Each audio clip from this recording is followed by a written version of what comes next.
Welcome to Only for Your Ears and today's episode. But before we begin, I'd like to give a big thanks to people that have liked, shared, and subscribed.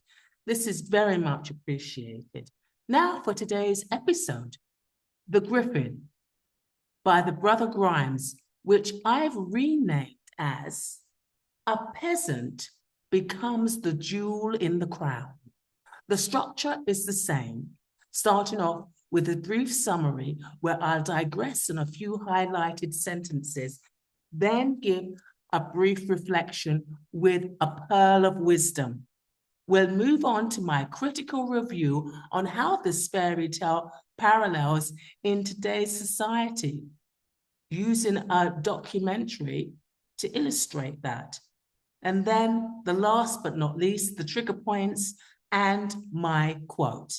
So let's begin with The Griffin, or A Peasant Becomes the Jewel in the Crown. The fairy tale The Griffin by the Brother Grimes is about a king who has a sick daughter and promises her hand in marriage to whoever can provide an apple to cure her. I digress. An apple a day keeps the doctor away. A peasant sends his 3 sons, Jewell, Siam, and stupid Hans. I digress. Be wary of the assumption of one's claiming certain people are fools. One after the other, to try their luck, Jewell and Siam encounter a little iron man who, after asking what they carry in their basket, changes their apples into frog legs and hog's bristles. Respectively, the king angrily drives both sons away. I digress. The capable one seems to be lacking basic integrity. Reflection, perseverance, and determination. Despite being belittled by his father and brothers, Hans remains determined to try and cure the king's daughter. He faces various challenges along the way, but never gives up.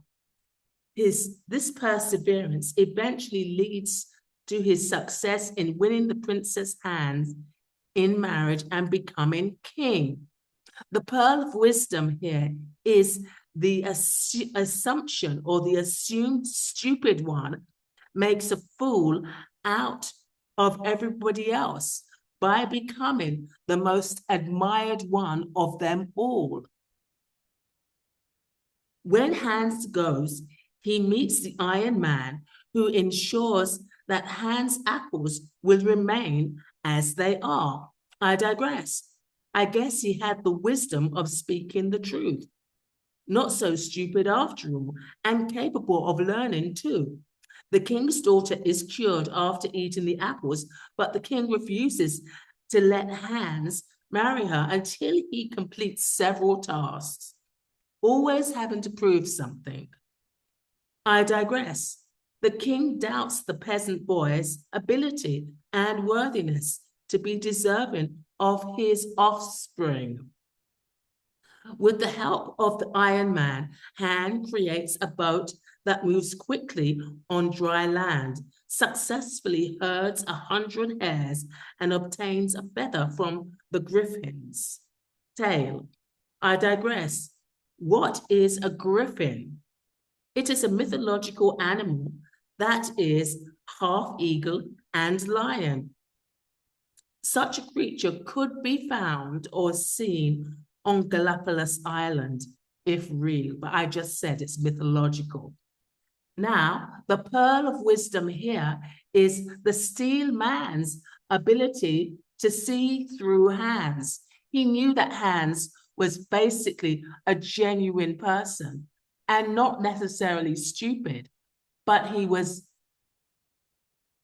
forthright. He was sincere, and he really wanted to help the princess. And the steel man saw that, and he saw his wisdom. The importance of honesty. of honesty and kindness. Hans is consistently truthful and kind throughout the story. I digress. Kindness is often perceived as stupidity, while his older brothers are dishonest and selfish. This integrity endears him to the little iron man and the griffin's wife, who both help him in his journey. The tale thus teaches us that honesty and kindness are rewarded in the end. Yes, just as I told you in the Pearl of Wisdom, which I read out a little early, that the still man could see his wisdom and his sincerity. During Hans' encounter with the griffin, he also learns the solutions to problems of people he met on his journey. I digress. On his journey, he learns how to be resourceful and garner newfound intelligence. The location of a lost key, the cure of a sick girl, and how the ferryman can stop carrying people across the lake with his arms and legs. I digress. Hans returns and helps these people, receiving gifts and gratitude in return. I digress. One could assume he used the boat to usher people across the river.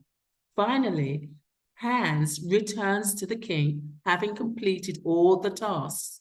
The king, unable to deny Hans any longer, allows him to marry his daughter. I digress. After proving himself time and time again, the king finally deems him worthy. Reflection. Power of love and compassion.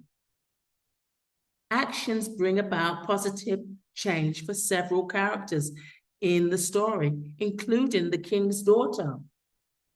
The lord of the castle, who lost his key, the family with the sick daughter, and the ferryman. This demonstrates that love and compassion have a power to transform lives and heal wounds. The story of a peasant boy named Han, who despite being considered the stupid one among his brother, outsmarts them all and completes seemingly impossible tasks, and wins the hand of the king's daughter. I digress. I believe Hans is a late bloomer, just like I was. Along the way, he helps various people with their problem, thanks to the assistance of the little Iron Man he encounters on his journey, which I believe is like a spirit guide, a protector, I believe. I digress. The helpful magician, through his wit, determination, and the help of the Iron Man, helps triumph over the challenges and finds happiness with the princess. Inner strength and resourcefulness. Hans relies on his resourcefulness, courage, and quick thinking to overcome the challenges he faces throughout the story, and which he's learned along the way of his journey. This illustrates the importance of inner strength and resourcefulness in achieving success and overcoming adversity. I digress. This mirrors my life 2.5 years ago. It's really amazing listening to all the resourcefulness and the courage and overcoming challenges. 2.5 years ago, I was in the thick of things and experiencing tower moment after tower moment after tower. Now for my critical review on how this fairy tale plays and the parallels in today's society. In some ways, this fairy tale mirrors a lot of people's lives who were horribly underestimated in the past, where society fell asleep on the protagonist's ability, intellect, and inner strength. The ugly duckling comes to mind. Kindness and compassion that was once rendered a weakness is considered a virtuous trait to be admired. The griffin is a mythological creature you'd find on Galapagos Island, where only the rarest of creatures reside. half eagle and half lion. This beast would stop anybody in their tracks. The protagonist, Hans, plays the underestimated peasant who takes on the challenge to risk bringing the remedy to cure the sick princess because he genuinely wants to cure her. He succeeds where others fail. The fortunate truth about being underestimated is that there's no pressure to succeed. So they are free from the fear of failure. There's a saying, I have nothing to lose. I'm damned if I do, and I'm damned if I don't. So certain burdens that might be present with a person who has high expectations of were overlooked. This reminds me of some secondary school years, especially around my mock exams for my A-level art. I was deemed a failure before I even submitted a painting. My failure was a foregone conclusion until it wasn't. I comfortably sat at my table and assembled a still life and began drawing. My art teacher quietly, after a couple of hours, stood behind me and said, "This will be the winning entrance for your art A-level." I'm also reminded of Michelle Obama, who was told she wasn't intelligent enough to apply for the Ivy League University, Princeton, in New Jersey. New Jersey is considered to be one of the richest states in America, but went on to attend Princeton and Harvard. Lastly, I think there's a quiet determination that stems from always having to prove oneself that isn't recognized until such a person has been put through extreme pressure where this strength proves its mettle. I want to take a look at the film, and it's more like a documentary film about one of the greatest fights in the 21st century. And it involves George Foreman, who was the heavyweight champion at the time, and Muhammad Ali. And the documentary film is called When We Were Kings. This documentary film defies the stereotype of one man, George Foreman, that was considered a high school dropout. In other words, not too bright as a black boxer from Texas with a troubled youth who won a gold medal in the Olympic Games.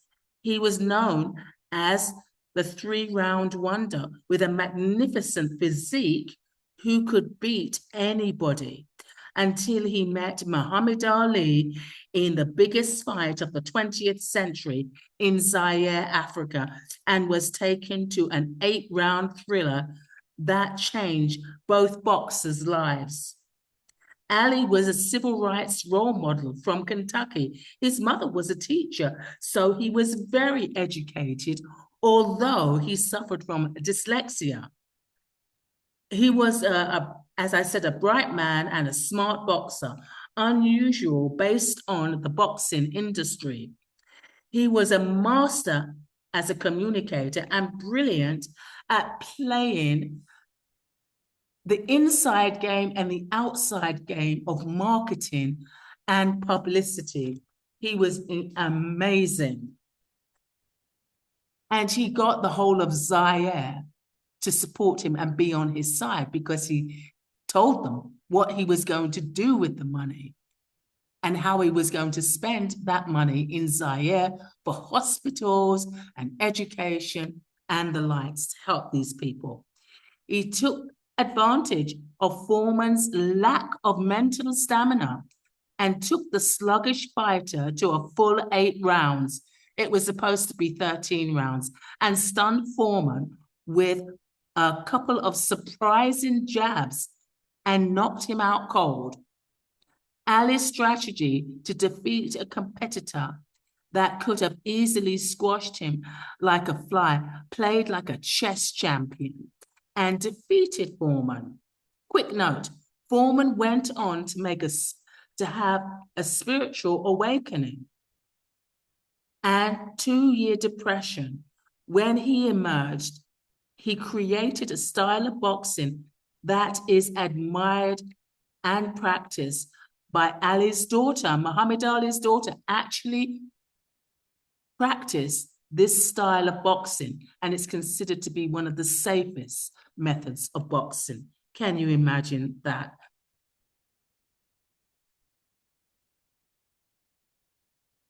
He became a minister, proving he wasn't dumb. After all, he just needed to discover his abilities outside of boxing. Foreman, just like Hans, was underestimated intellectually, and both proved how incredibly resourceful they are. In fact, George Foreman went on to be a fantastic entrepreneur as well, opening up businesses. So he just needed the opportunity to prove himself outside of the box that society had labeled him. The film culminates with footage of much of the fight itself, interspersed with analysis of Ali's repeated use of the right hand lead in the early rounds, a rarely used punch in professional boxing because it opens the boxer up for easy counterattacks, which Ali surmised would make it the punch for which Foreman was least prepared. Yes, he fooled him. He really, really fooled George Foreman by using a strategy, a punch that was considered old, and that, of course, Foreman would never fall for that. But unfortunately, he did in the end. And his famous rope-a-dope strategy. This technique entailed Ali taking heavy blows from Foreman and creating this almost like a sandman, like a sack. And every time Foreman hit him, the punches bounced off of him. It didn't penetrate him. Ali he took heavy blows, rounds wide, and reflexes on the ropes to lessen their impact, which wore out Foreman. He just kept on punching and punching and punching away, and it wasn't making an effect. Ali knocked out Foreman in the 8th round, regaining the championship taken from him 7 years earlier for his refusal to be drafted in the United States Army during the Vietnam War. So this was an incredible documentary. 2 amazing men, one that had lots of personality, was very educated, and the other one that was very much like Hans, I think. He just didn't have the opportunity to really develop his skills, and it's not until he was put in a too tight a box and he had to burst out of that box that he realized all his many, many talents. Now let's move on to my trigger points. The most important trigger point is how Hans was assumed stupid for having what we call more feminine qualities, such as kind, compassion, and honesty. He was considered foolish with only dust between his ears. This really reminds me of how I've always been viewed since childhood. And it wasn't until I had my spiritual upgrade and my awakening and started to invest in myself instead of being a narcissistic supplier to my mother, my real talent started to really birth forward. I think my mother died in 2021, but the movement of my spiritual development and my resourcefulness started in 2020 when we had the pandemic and we were forced to stay at home. I was terrified to do anything technical on the computer or create a class on the computer. I was made to feel stupid. And whenever I asked people at work how to do certain things, they always made me feel stupid, and therefore exacerbating this feeling of low self-esteem and no worth. Well, I started to look at YouTube. I started to look at all the different videos of YouTube where they explained everything. And I started to, really become very agile when it came to using the computer. And then I had problems. I had breast cancer after my mother died. My mother died in 2021, January 2021. And then I had breast cancer diagnosis. I had to go through the whole thing with the operation stuff. I also had an eviction notice after a couple of days after I had radiotherapy. My cat died. I had so many things that took place at the same time. I didn't have time to sit and have a pity party. But what I realized, the only thing that I slowed down was walking one step at a time, putting one foot in front of the other, and just knowing that amongst all this mess, that I would be able to get through it and survive. And by the time I'm sitting here and it's January 2025, and let me tell you something, I am so grateful that I went through all the hardship that I have been through, because I learned so much about my abilities. I learned so much about my resourcefulness and my abilities and the ability to upskill. And the people that looked at me as being stupid are not looking at me that way anymore. They're like saying, my goodness, we didn't realize that you had this strength. We didn't realize you had these abilities. We didn't realize you could survive. I didn't realize I could survive. I didn't realize I had these abilities. I had to be put in a situation very similar to George Foreman and also to Hans, where, of course, I've always had to prove myself, especially being a Black woman. We always have to prove ourselves. Minorities always have to prove themselves anyway, whether you're Black or white, it doesn't matter. You always have to prove yourself. Women do all the time. But I discovered abilities that I never thought I had, because I spent my whole life listening to people tell me who I was, putting me in a box. And I just swallowed the Kool-Aid.